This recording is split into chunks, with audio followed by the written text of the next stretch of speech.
দর্শক, অন্তত 7টি দলের আপত্তি সত্ত্বেও আজকে জুলাই সনদ স্বাক্ষর অনুষ্ঠান হচ্ছে বিকেল 4টায় সংসদ ভবনের দক্ষিণ প্লাজায় এটা অনুষ্ঠিত হবে। প্রধান উপদেষ্টার ফেসবুক পেজ থেকে গতকালকে আহ্বান জানানো হয়েছে। এটা ফেসবুক পেজ থেকে কেন লোক দেখানো আহ্বান জানানো হলো সেটাও বোধগম্য নয়। এটা তো মন্ত্রণালয়ের একটা চিঠি কিংবা ফোনে বলে দিলেই হতো। ফেসবুক পেজ থেকে আহ্বান জানানো হয়েছে বাংলাদেশের সমস্ত টেলিভিশন চ্যানেল যেন এটা সরাসরি সম্প্রচার করে। টেলিভিশনগুলোতে অর্থাৎ বাংলাদেশের সমস্ত টেলিভিশন চ্যানেলে এটা সরাসরি প্রচারিত হবে, এটা বলে দেওয়াই যায়। কারণ প্রধান উপদেষ্টার ফেসবুক পেজে যেটা লেখা হয়েছে সেটাকেই নির্দেশনামা হিসেবে তারা মনে করবে। সেই নির্দেশ অমান্য করার সাহস তো আর কোনো টেলিভিশন চ্যানেলের থাকার কথা নয়। জমকালো অনুষ্ঠান হবে বলেই আশা করছে সরকার এবং সরকারের সংস্কৃতি উপদেষ্টা মোস্তফা সরোয়ার ফারুকী।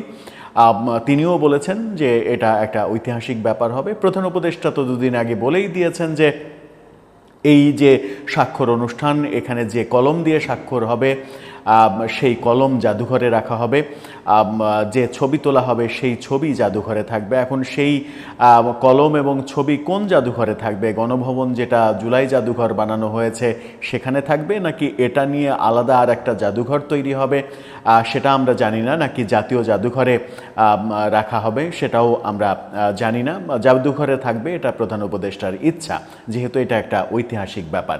কিন্তু এই ঐতিহাসিক ব্যাপারে বাদ সেধেছে 4টি বাম দল, সাথে গণফোরাম।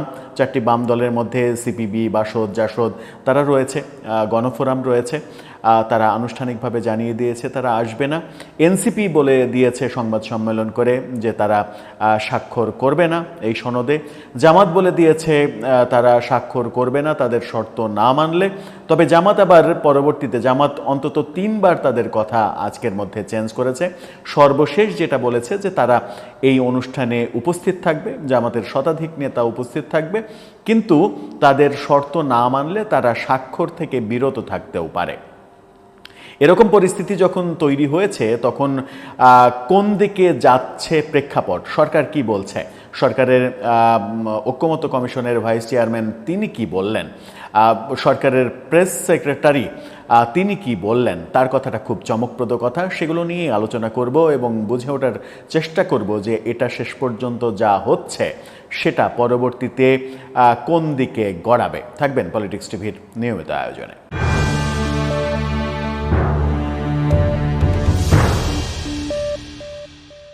দর্শক, বলছিলাম জুলাই জাতীয় সনদ স্বাক্ষর অনুষ্ঠান আজকে ঘটা করে হচ্ছে। স্বাক্ষর করা কলম জাদুঘরে রাখা হবে। প্রথম আলোর শিরোনামটা আপনারা দেখে নিতে পারেন। সেখানে বলা হচ্ছে, আলী রিয়াজ বলেছেন যে জুলাই সনদে স্বাক্ষর করার সুযোগ পরেও থাকবে। সংবাদ সম্মেলনে আলী রিয়াজ, অর্থাৎ তিনি এক ধরনের পদ্ধতি বের করেছেন যে যারা এখানে যাবে না তারা পরেও স্বাক্ষর করতে পারবে। এবং তিনি এটাও বলেছেন যে এই সনদে কোনো ধরনের পরিবর্তন আর করার কোনো অপশন নেই। তবে এই ঐক্যমত্য কমিশনের আবার মেয়াদ সরকার 15 দিন গতকালকে বাড়িয়েছে, 31 তারিখ, এই মাসের 31 তারিখ পর্যন্ত মেয়াদ করেছে। সেই সময়ের মধ্যে এটার বাস্তবায়ন পদ্ধতি নিয়ে ঐক্যমত্য কমিশন সরকারের কাছে একটা স্পেসিফিক প্রস্তাবনা দেবে, সেটাও জানানো হয়েছে। এই যে পরেও করতে পারবে ইচ্ছা করলে স্বাক্ষর, এটা কি এনসিপির জন্য বলা হলো? এনসিপি জানিয়ে দিয়েছিল, সেটা নিয়ে আমরা আরেকটা ভিডিওতে কথা বলেছি যে এনসিপি বলেছে যে তাদের বাস্তবায়ন পদ্ধতি অর্থাৎ সাংবিধানিক আদেশ, তাও আদেশটা প্রধান উপদেষ্টা যদি জারি না করেন তাহলে তারা স্বাক্ষর করবে না। জামাতের পক্ষ থেকে যেটা বলা হয়েছে সেটা একটু জেনে নিই। জামাতের পক্ষ থেকে বলা হয়েছে, সেই শিরোনামটা আপনারা দেখে নিতে পারেন। সেখানে বলা হয়েছে পিআর ছাড়া সনদে স্বাক্ষর নয়, নভেম্বরেই গণভোটে অনড় জামাত। এই বক্তব্য যখন দিয়েছে তারপরে তারা আবার বক্তব্য চেঞ্জ করেছে। তারা বলেছে যে এই অনুষ্ঠানে তারা যাবে, শতাধিক নেতা যাবে, কিন্তু তাদের যে দাবি অর্থাৎ পিআর এবং গণভোট, নভেম্বরে গণভোট, বাস্তবায়ন পদ্ধতি ক্লিয়ার করা, এগুলো যদি না করা হয় তাহলে তারা এটাতে স্বাক্ষর করবে না। অনুষ্ঠানে যাবে কিন্তু স্বাক্ষর করবে না।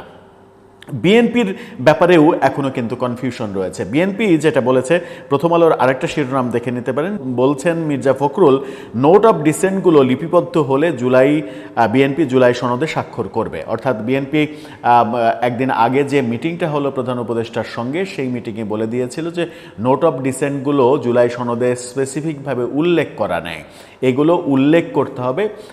উল্লেখ যেমন করতে হবে, তেমনি অঙ্গীকারের ধারায় একটা ব্যাপার যুক্ত করতে হবে, সেটা হচ্ছে যে নোট অফ ডিসেন্ট অনুযায়ী যে দল নির্বাচনে সংখ্যাগরিষ্ঠতা পেয়ে সরকার গঠন করবে, তারা নোট অফ ডিসেন্ট দেওয়া ব্যাপারগুলো, পয়েন্টগুলো বিবেচনায় নিয়ে এটা বাস্তবায়ন করতে পারবে। অর্থাৎ বিএনপি যেগুলোতে দ্বিমত করেছে সেগুলো বিএনপি বাস্তবায়ন করবে না, জামাত যেগুলোতে দ্বিমত করেছে, জামাত যদি ক্ষমতায় যায় সেগুলো বাস্তবায়ন করবে না, যদি না করে তাতে সমস্যা থাকবে না, এই বিধিটা যোগ করার কথা বলেছে। অর্থাৎ বিএনপিও শেষ মুহূর্তে শর্ত দিয়েছে স্বাক্ষর করার ক্ষেত্রে।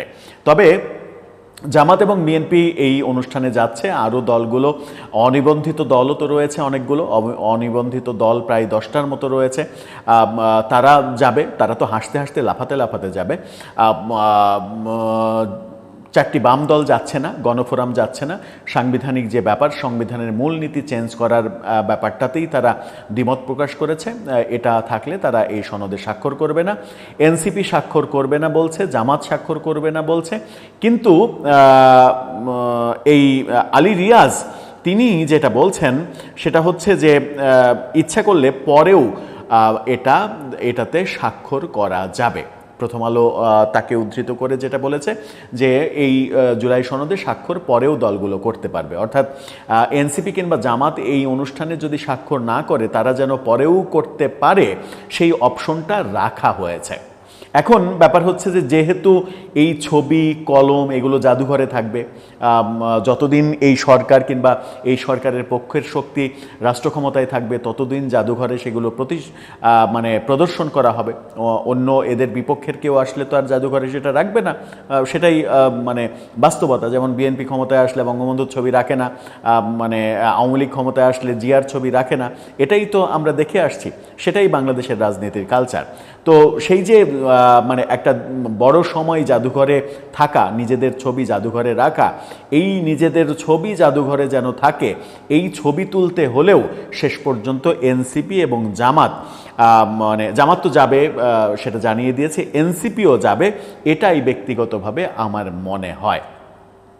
এবং আমার এই মনে হওয়াটা কাকতালীয়ভাবে মিলে গেছে প্রধান উপদেষ্টার প্রেস সেক্রেটারি শফিকুল আলমের বক্তব্যে। শফিকুল আলম গত রাতে খালেদ মহিউদ্দিনের যে ঠিকানার টক শো, সেখানে উপস্থিত হয়ে একটি প্রশ্নের উত্তরে বলেছেন যে তাকে এই প্রশ্নই করা হয়েছিল যে এনসিপি তো সই করতে চায় না, জামাত করতে চায় না।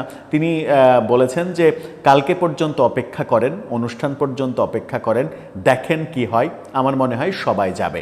এবং খুবই কনফিডেন্টের সঙ্গে তিনি কনফিডেন্টলি বলেছেন যে তারা যাবে। অর্থাৎ তার কথাই মনে হয়েছে যে শেষ পর্যন্ত এনসিপিও এই অনুষ্ঠানে যোগ দেবে, এবং খুবই আত্মবিশ্বাসের সঙ্গে এবং হাসতে হাসতেই কথাটা তিনি বলেছেন।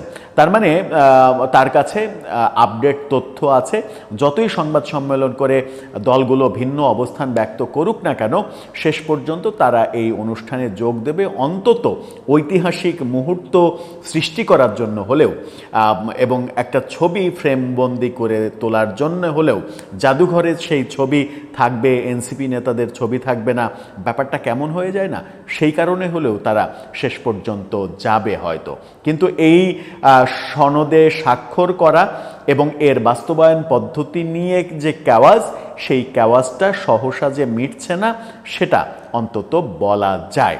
এখন কি হচ্ছে কালকে অনুষ্ঠান পর্যন্ত, যেহেতু শফিকুল আলম আমাদেরকে অপেক্ষা করতে বলেছেন, আমাদের সেই অপেক্ষা থাকবে, দেখা যাক শেষ পর্যন্ত কি হয়। দর্শক, আপনার কি মনে হয় যে শেষ পর্যন্ত এনসিপি সংবাদ সম্মেলন করে যাবে না, স্বাক্ষর করবে না এটা বললেও শেষ পর্যন্ত যাবে, এবং যাওয়ার পরে গণমাধ্যমে যেটা বলবে সেটা হচ্ছে যে আমরা প্রধান উপদেষ্টার উপরে আস্থা রেখে তার আশ্বাসের ভিত্তিতেই এসেছি, ঐতিহাসিক মুহূর্তে অংশগ্রহণ করতে এসেছি, এবং আমরা প্রত্যাশা করি যে আমাদের যে দাবি সেই দাবিগুলো প্রধান উপদেষ্টা মেনে নিয়ে অচিরেই ঘোষণা করে দেবেন। আপনার মতামত জানিয়ে লিখতে পারেন আমাদের কমেন্ট বক্সে।